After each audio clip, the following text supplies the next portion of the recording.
Bonjour les amis, j'espère que vous allez bien, que vous avez la forme que vous avez. La patate, très heureux de vous retrouver pour cette vidéo Breaking News de ce lundi 3 février 2025. Et j'ai envie de vous dire, bonne journée. Regarde-moi ça, cette nuit, carnage complet.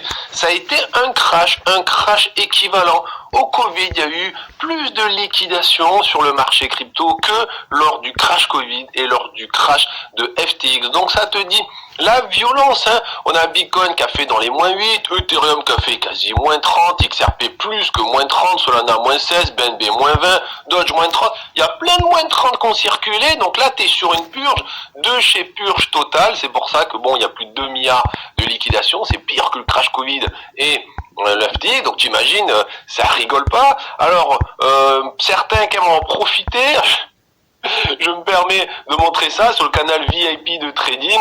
C'était déjà aux 102 000 $. J'avais posté ça, pas parce que je suis devin, pas parce que je suis champion du monde, seulement parce que la structure lui disait impulsion, running de continuation pour la descente. Et donc finalement, sur le canal VIP, on est beaucoup à être en short depuis les 102 000 $.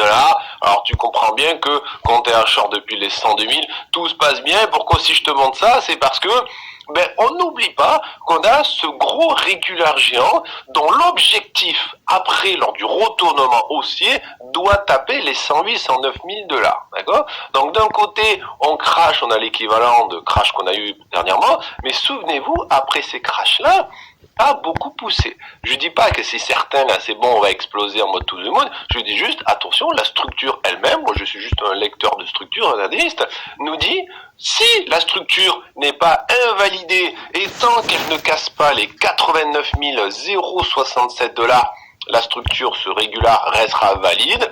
Après, ça sera un retournement en mode deuxième mode. Bon.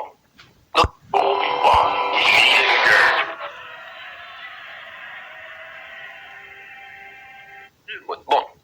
Donc qu'est-ce qui s'est passé? On va revenir, c'est Trump qui a ouvert cette guerre commerciale, hein, et donc les bitcoins et les crypto-monnaies a plongé. Donc le 1er février, Trump a dit, bon, tarif douanier, on augmente ça, 25% au Canada, 25% pour le Mexique, 10% pour la Chine, qui prendront effet demain, d'accord? Aujourd'hui, les marchés chinois sont nouvel an, c'est férié, donc ils sont pas là. Et donc le marché, qu'est-ce qu'il fait? Pourquoi il fait ce gros rouge? Alors attention, c'est pas que le marché crypto qui fait du rouge, hein, c'est tous les marchés financiers. À l'ouverture de Wall Street à 15h30, ça a piqué aussi. Bon. Et donc, c'est tout simplement les marchés financiers qui réévaluent le risque de guerre commerciale. N'oublie pas qu'un marché... Bonjour les amis. Et là, Donald Trump a dit qu'il allait tirer vers du rouge ce lundi 7 avril. Tu te réveilles maintenant que toute la journée tu étais là en train de regarder les petits papillons, les petites fleurs, crois-moi que là t'as loupé l'enfer, les flammes de l'enfer intersidéral et cosmique. C'était le trou noir, on a été aspiré vers du rouge tellement fuchsia qu'on a tous bronzé de 40 000 degrés. C'était carnage aujourd'hui. Et tout d'un coup, il y a une fake news qui est arrivée il y a genre 20 minutes et les marchés plaf, ont explosé à la hausse. En gros, la fake news, c'était que Donald Trump a dit qu'il allait repousser tous les tarifs douaniers de 90 jours. Les marchés, mais en ni une ni deux, bombe nucléaire au sirop. Comme ça. Et il y a 10 minutes, la news a été démentie. Et les marchés recorrigent, mais pas autant que la montée, tu vois. Donc, comme quoi, une bonne petite grosse fake news, là, relayée par tout le monde, et moi le premier, j'ai relayé ça sur les réseaux sociaux parce que tout le monde en a parlé, les plus gros journaux crypto ont relayé toute la news, donc moi aussi, tu sais quoi. Bon.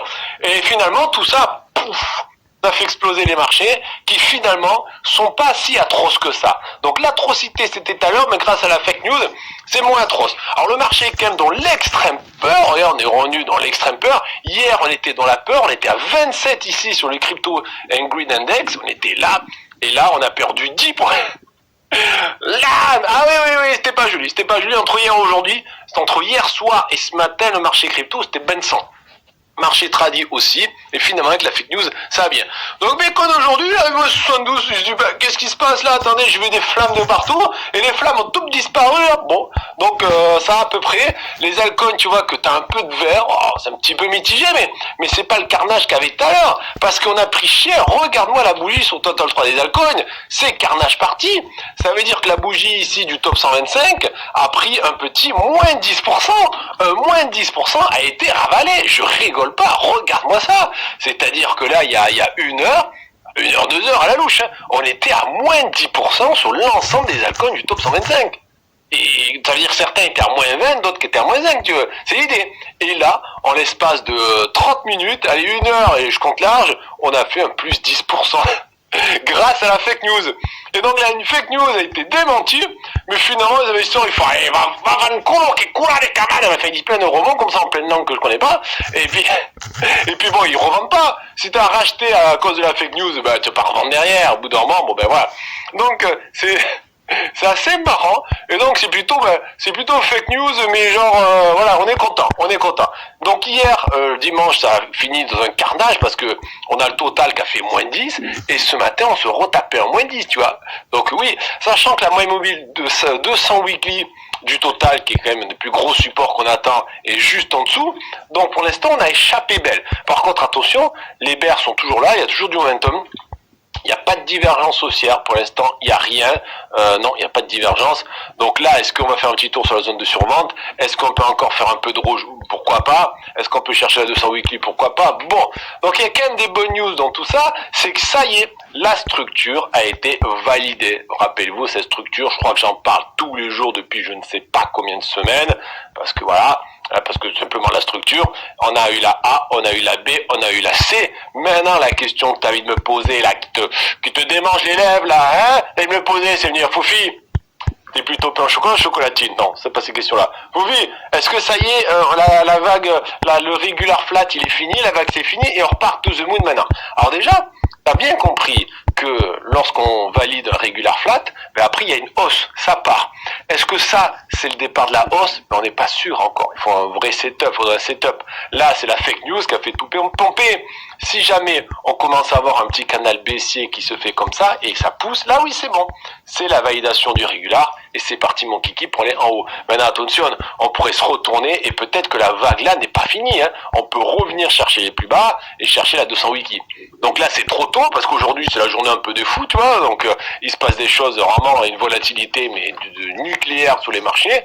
Est-ce qu'on peut valider maintenant le régular et partir à mode c'est parti to the moon? Ça reste possible, mais c'est pas dit, ça peut revenir encore taper. Donc faut faire attention. Alors, celui qui nous donne des petites infos bien croustillantes là qu'on aime, c'est notre petit Bitcoin d'amour au 78 000.